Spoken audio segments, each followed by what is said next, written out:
The fired Democratic Alliance's spokesperson for public enterprises, Ghaleb Cachalia, remains defiant despite his dismissal.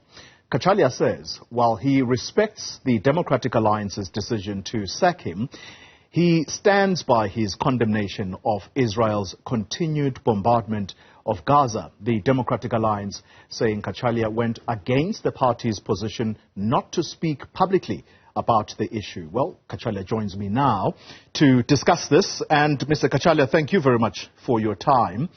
Let me begin with a question that seeks to probe. What is it about this situation that is unfolding in Gaza that makes you refuse to keep it quiet? Why is it that you want to speak publicly about the situation unfolding there? Well, let's be clear here. There are two things. I'm a politician. I'm a citizen of this world. I have a view on abuses. I have a view on political issues, locally and internationally. And I have always voiced those opinions in Parliament, outside Parliament, to the media, and on social media. That is actually part of whom I am and part of the job description, if you like. Now I have a view, and I have kept to that view, and I have enunciated that view. The party the Democratic Alliance, my party, in my caucus, did not have a moratorium on what had to be said and what couldn't be said. There was a clear understanding that this is a complex and a nuanced and an emotive matter, and that being an organization that holds very different opinions on a host of things, as is normal and natural in political parties, in a liberal party, we would be quite happy to allow people to speak their minds, provided they didn't speak against party policy. Now, the Democratic Alliance has a party policy that was enunciated many years ago, over 10 years ago, more than 10 years ago, by Helen Ziller. It was when she was leader. She clarified matters. It wasn't policy that was voted on. It was what Helen said, and she spoke about the importance of a two-state solution, about adhering to pre-67 boundaries, about the right of return, and about being coming to negotiation sensibly about this. That's a broad and overarching policy. There is no policy on the evolving situation in Gaza, which is evolving on a day-by-day basis.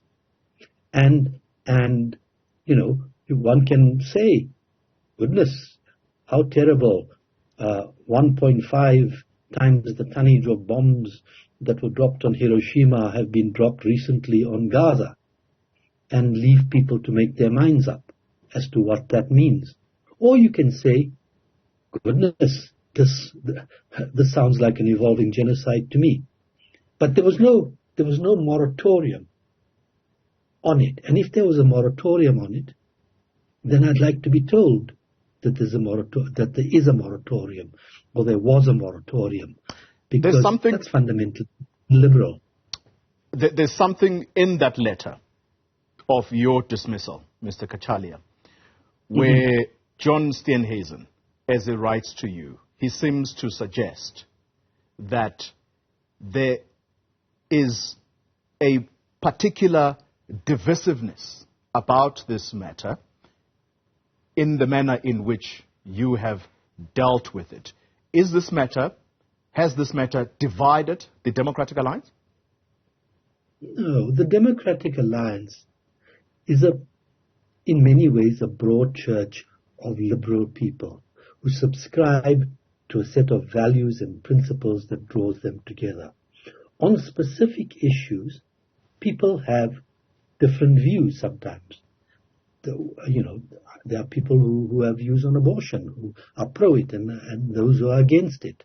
There are people who have views on a number of contentious issues like that. Yeah.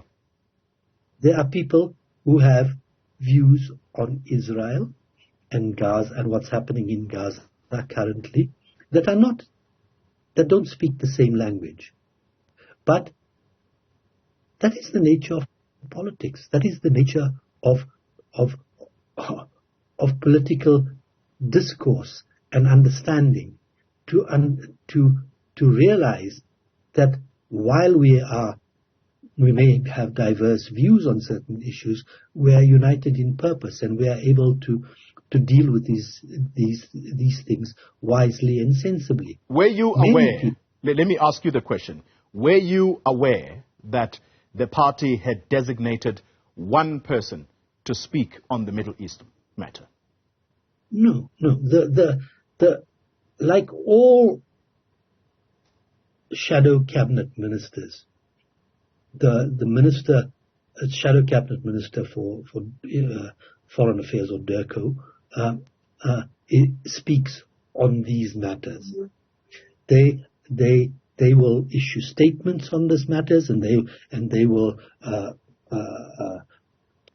deal with the press, if you like, on these particular issues, just like I would when I was a shadow cabinet minister on issues surrounding Transnet or Eskom or Alexco or Denel or whatever fell under my purview. But that doesn't preclude other people from having an opinion, provided that opinion does not contravene DA policy. Now, as I said, in the previous caucus to this one that just happened, there was an assurance given that we would attend urgently to the matter of policy and to ensure that we have a cogent and considered policy that we can hold up and say that this is our policy on the issue. Let me ask you this question. You've said something interesting just a short while ago, that in an evolving situation in Gaza, that more and more seems to appear like a genocide. To me, that suggests that you are saying the DA ought to revise its position. Perhaps let us know what the party's position is on this ongoing conflict.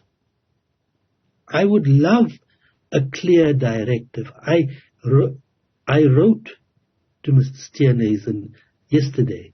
I said, "Dear John, will you please, as leader, tell us what the clear position is on the evolving situation in Gaza?"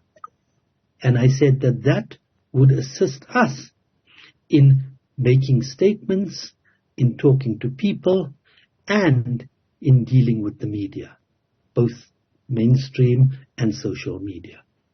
I've not had a reply. I hope I get one.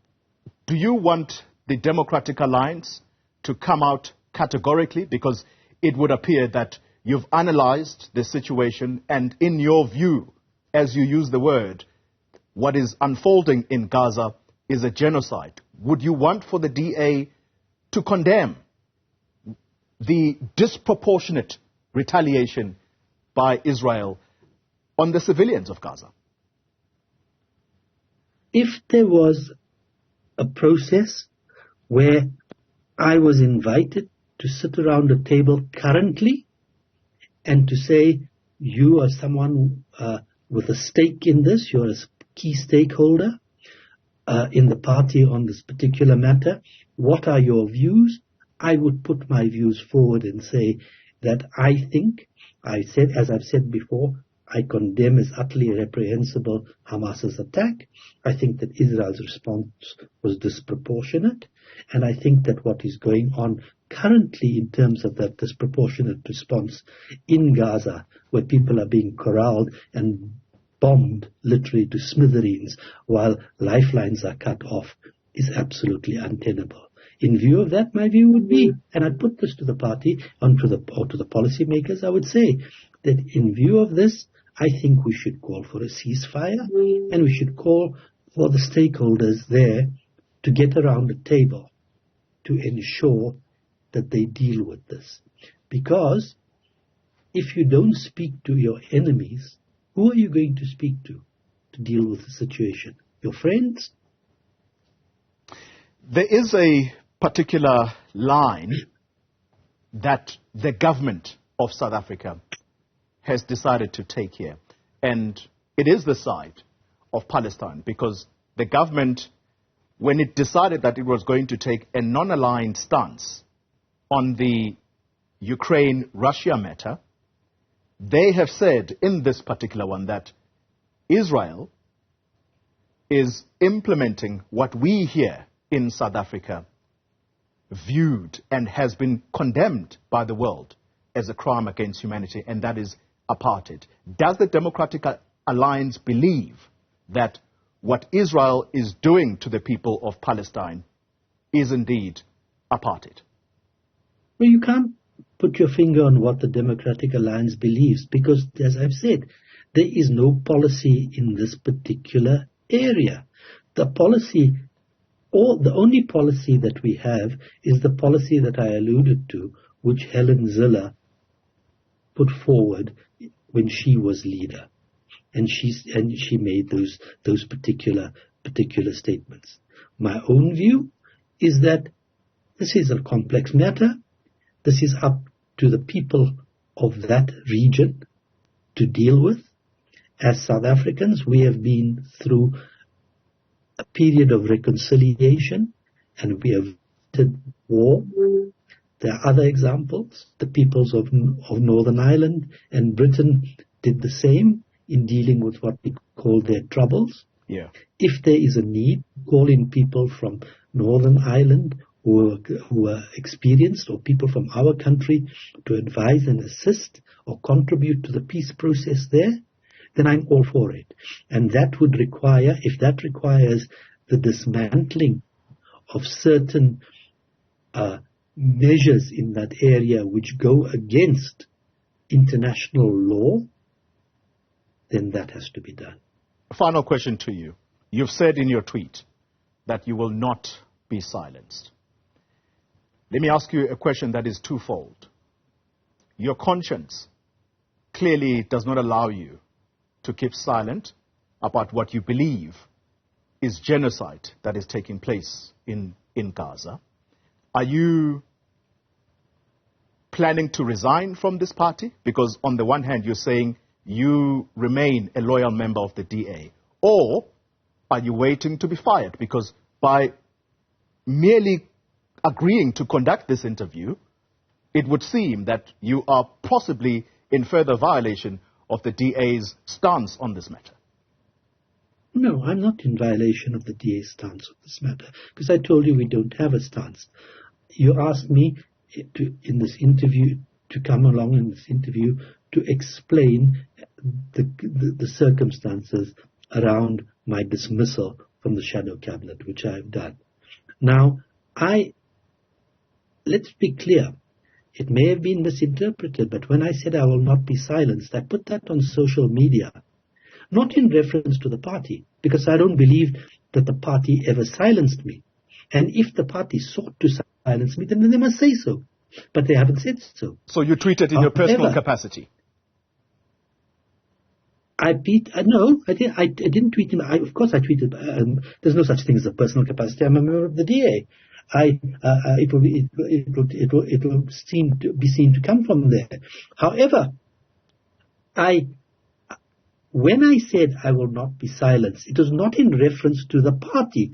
As I say, it may have been misinterpreted with hindsight in that particular fashion. But on social media, when I talk about Israel, when I make comments about Israel prior to the quote, the tweet about genocide, many people who I interact with there told me to shut up. And I said in response to them on social media, I will not shut up. I will not be silenced. I cannot be telling my party I will not be silenced because my party hasn't told me to shut up. And if they did, then they must say so. Well, they've said so in a letter, and they've said so now in their decision to remove you as the party's spokesperson on public enterprises. No. How have they told me to shut up? They've said that I have crossed the line in terms of the way I behaved on social media. My view is at variance with that version. My view is that I didn't. That explanation was not accepted. And so it would seem to me that you are also suggesting that John Steenhuisen is not telling the truth when he says that it was agreed within the caucus that there would be internal mechanisms or some kind of forum where this matter would be discussed. But what is clear is that no party member would go outside of the party's boundaries to voice whatever opinion they hold on the Middle East matter. Well, you're correct. He talked about internal mechanisms being set in place, and I would love to see those mechanisms, and I will hope to participate in those mechanisms. As regards people speaking out beyond the boundaries, as I've said, I would like to know what those boundaries are. I asked for a clear enunciation of those boundaries. I have not got a response. But now there's been a response, and it means, I suppose, that I will have to be circumspect in what I say, and I will be circumspect in what I say.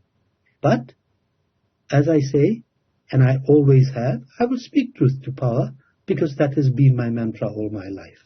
And I believe that that is the mantra of every honourable politician, including John Steenhuisen. Have you had a chat with John since then? I asked for a chat before he took this decision, and before the caucus met. I didn't get a response to say come and have agree to have a chat. I just went into caucus and things unfolded from there. There's been no chat since, just the letter, which was leaked within hours of writing it to me, to the press. Ghaleb Cachalia, thank you very much for your time, and he is a former spokesperson of the party's shadow cabinet, specifically responsible for public enterprises.